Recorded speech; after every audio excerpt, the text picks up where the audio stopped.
তাবলীগ ইসলামের যে মেহনত চলছে, এই মেহনত কোরআন ও হাদিসের আলোকে সঠিক কিনা আমাদেরকে বিস্তারিত আলোচনার মাধ্যমে জানার কৃতজ্ঞ থাকবো। সুন্দর প্রশ্ন করছেন, আমিও সুন্দর জবাব দিব। অনেকে মনে করে হুজুর বেহুদা তবলীগ জামাতের বিরোধিতা করে। না, বিষয়টা এমন না। তবলীগ জামাতে আলেমের সংখ্যা কম, সাধারণ জাহেলের সংখ্যা বেশি, যে কারণে তাদের মধ্যে এমন কিছু কাজ আছে যেগুলো কোরআন হাদিসের বিপক্ষে চলে যায়। আমরা এটাই বলি যে আমরা বলি তাদের সংশোধনের জন্য, ঠিক কিনা? কথা বুঝেন নাই? এখন প্রশ্ন হচ্ছে, প্রচলিত তাবলীগ এটা কোরআন হাদিস মোতাবেক না খেলাফ? এটা একটা প্রশ্ন। একটি মাসালা মনে রাখবেন, কোরআন সুন্নাহ মোতাবেক সাহাবায়ে কেরাম যেভাবে তবলীগের কাজ করছেন, সেই তবলীগ এবং তালিমের কাজ সকল আলেমের জন্য ফরজ। সবার জন্য কি বর্তমান যেটা আছে এটা না। সাহাবায়ে কেরাম যে পদ্ধতিতে দাওয়াত ও তাবলীগ ও তালিমের কাজ করছেন সেটা ফরজ। তারই অংশ হিসেবে পীর মাশায়েখগণ সারা দুনিয়া ইসলামের প্রচার করছেন। তারই অংশ হিসেবে আমরা রাত দিন না ঘুমায়া জেগে জেগে আল্লাহর কোরআনের প্রচার করছি। কথা বুঝেন না? এখন প্রচলিত যে তবলীগ, এটার ব্যাপারে আমাদের সিদ্ধান্ত কি? দেখুন, তাবলীগ কাকে বলে এটাকে বুঝতে হবে। বাল্লাগা ইউবাল্লিগু তাবলীগ অর্থ হচ্ছে দিনদার আল্লাহর দিনের দাওয়াত পৌঁছাবে বেদিনের কাছে। কার কাছে? আর দিনদার যদি দিনের দাওয়াত আরেক দিনদারের কাছে পৌঁছায়, ওইটার নাম তালিম। ওটার নাম কি? দুইটা জিনিস, একটা তাবলীগ আর একটা তালিম। একটা তাবলীগ আর একটা তালিম। যদি দিনদার দিনের দাওয়াত পৌঁছায় বেদিনের কাছে, তখন কি হবে? তাবলীগ।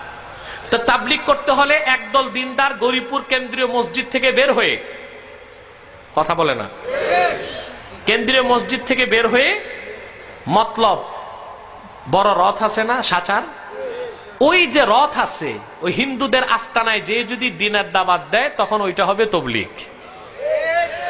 আর গৌরীপুর কেন্দ্রীয় মসজিদ থেকে একদল লোক যদি দিনের দাওয়াত নিয়ে বের হয়ে গৌরীপুর বাস স্ট্যান্ড মসজিদে যে আরেক দল মুসলমানকে নামাজ শিখায়, দোয়া শিখায়, উজু শিখায়, গোসল শিখায়, এইটার নাম হচ্ছে তালিম। এটার নাম কি? তাবলীগ এক জিনিস, তালিম আরেক জিনিস। এখন নাম দিবেন তাবলীগ, কাজ হবে তালিম। এটা তো কেমন হয় না? নামে আর কাছে একটু অমিল হয়ে যায় না? তার মানে কাবাব মে হাড্ডি হ্যায়। আমরা এটাই বলি, তালিম বলেন তা ঠিক আছে, আর তাবলীগ বললে তাবলীগ করতে হবে। কথা বুঝতে পেরেছেন? দুই, ওনাদের একটা নিয়ম আছে 40 দিনের চিল্লা। এই যে চিল্লা 40 দিনের, এটা পবিত্র কোরআন সুন্নাহ ইজমা বা 3 যুগে এটার কোনো অস্তিত্ব পাওয়া যায় না। এটাকে খুব বেশি প্রমাণ করলে প্রমাণ করা যায় বেদাতে হাসানা, কি মুস্তাহাব, কি এই চিল্লা 40 দিনের, এটার অস্তিত্ব পাওয়া যায় চিশতিয়া তরিকায়। কোন তরিকায়? চিশতিয়া তরিকার কিছু মাশায়েখগণ চিল্লা আবিষ্কার করছেন, সেটাকে আনা হয়েছে এখন তবলীগ জামাতে। তবে সেই চিল্লা আর এই চিল্লাও এক নাই।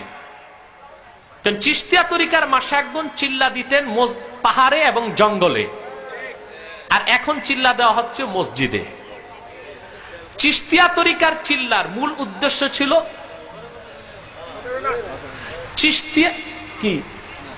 চিশতিয়া তরিকার চিল্লার মূল উদ্দেশ্য ছিল খালওয়াত, নির্জনে যাওয়া আল্লাহকে পাওয়ার জন্য। আর ওনারা মসজিদে ঢুকে, আরো মানুষের সমাজে বেশি ঢুকে, ওনারা করতেছে জালওয়াত। কি করতেছে? ভিড়। একাকিত্বকে বাদ দিয়ে কি করতেছে? একাকি হচ্ছে তারা, না আরো ভিড়ে ঢুকতেছে। তো চিশতিয়া তরিকার চিল্লা আর এই চিল্লাও এক জিনিস নয়। এর জন্য এটা বেদাতে হাসানা বড় জোর হইতে পারে, কিন্তু তাদের পক্ষ থেকে চিল্লা পালনের যে কঠোর নিয়ম, এই নিয়মের কারণে চিল্লাটা হয়ে গেছে এখন বেদাতে সাইয়্যা। কারণ কি নিয়ম? চিল্লায় যদি কেউ বের হয়, বাপ মারা গেল 40 দিনের আগে আসা যাবে না, আসলেও জানাজা পড়তে পারবে, ঘরে ঢুকতে পারবে না। নতুন বাচ্চা হয়েছে, এসে বাচ্চার মুখ দেখতে পারবে না। স্ত্রী অসুস্থ হয়ে গেছে, আরেকজন হসপিটালে নিবে, কিন্তু সে আসতে পারবে না। এই যে নিজেদের মন গড়া একটি বেদাতে হাসানার কাজে ফরজের মতো কঠোরতা, এই কারণে এই মুস্তাহাব আর মুস্তাহাবনা এটা একটা নিছক বেদাতে পরিণত হয়ে গেছে। এর জন্য আমাদের পরামর্শ, চিল্লাটা দেওয়া যেতে পারে, কিন্তু শর্ত হচ্ছে এইরকম কঠোরতা করা যাবে না। 20 দিন হলো, দরকার বাড়িতে যাবে, বুঝেন নাই?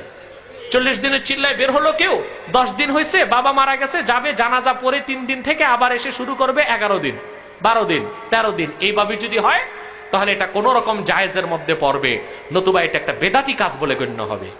3, ওনারা যে মসজিদ ব্যবহার করছেন এই ব্যবহারটা তাদের শরীয়ত সম্মত হচ্ছে না। মসজিদে খাওয়া দাওয়া ঘুমানো একমাত্র জায়েজ এতেকাফকারীর জন্য। কার জন্য? এতেকাফ 3 প্রকার। কয় প্রকার? ওয়াজিব, সুন্নতে মুআক্কাদা আর নফল। কেউ যদি মান্নত করে আমার ছেলেটা সুস্থ হলে 2 দিন এতেকাফ করব, তার জন্য এতেকাফ করা ওয়াজিব। রমজানের শেষ 10 দিন এতেকাফ করা সুন্নতে মুআক্কাদা, এছাড়া অন্য যে কোনো সময় এতেকাফ করা নফল। হানাফি, শাফি, মালিকি, হাম্বলি সমস্ত মাযহাব একমত, ওয়াজিব এতেকাফ আর সুন্নতে মুআক্কাদা এতেকাফের জন্য রোজা রাখা শর্ত। রোজা ছাড়া সেই এতেকাফ হবে না। নফল এতেকাফের ক্ষেত্রে পার্থক্য আছে। নফল এতেকাফ আবার 2 প্রকার। একটা হচ্ছে 2-3 ঘন্টার জন্য যদি আপনি মসজিদে ঢুকেন এতেকাফের নিয়তে, এতেকাফ লিসাআত, 2-3 ঘন্টার জন্য মসজিদে যদি ঢুকেন সেই এতেকাফের জন্য আপনার রোজা লাগবে না, নিয়ত করলেই হবে। কিন্তু যদি লিল ইয়াউমি ওয়াল লাইলা, একদিন এক রাতের বেশি আপনি মসজিদে থাকতে চান এতেকাফের নিয়তে, সেই এতেকাফের জন্য রোজা রাখা ওয়াজিব, যেটা আবু দাউদের হাদিস। ওয়া আন আয়েশা রাদিয়াল্লাহু তাআলা আনহা আন্নাহা ক্বালাত